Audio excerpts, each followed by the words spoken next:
scene is with a friend using a casual style.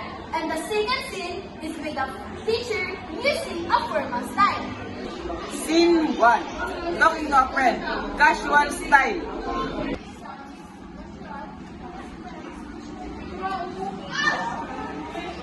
Hey, do you have a minute? I'm very curious about this matter. I've been trying to solve it several times but I don't understand it. Everybody's watching this month's life. I don't understand it. Oh, this one's actually easier than I want.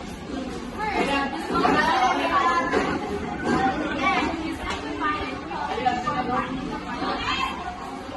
Oh, I think I started to understand it.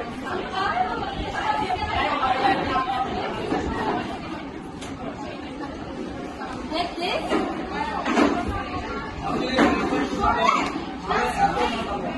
Really? Great! Thank you so much!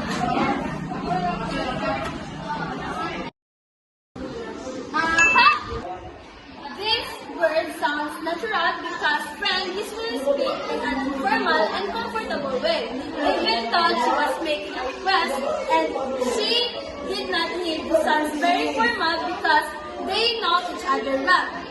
Scene 2. Talking to a teacher. Formal style. Good morning, ma'am.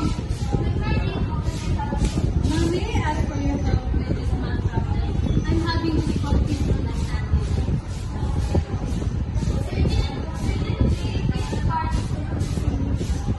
I'm not sure which formula I use.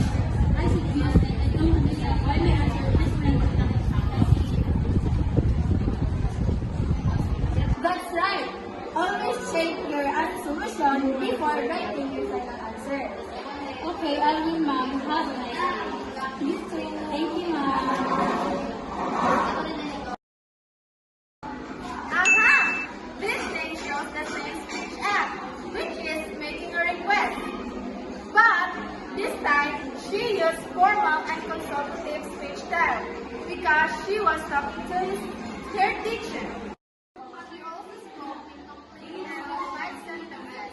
This shows respect to her teacher and makes the communication more appropriate. Good morning, ma'am. Like this. That's all. Thank you for watching. Goodbye.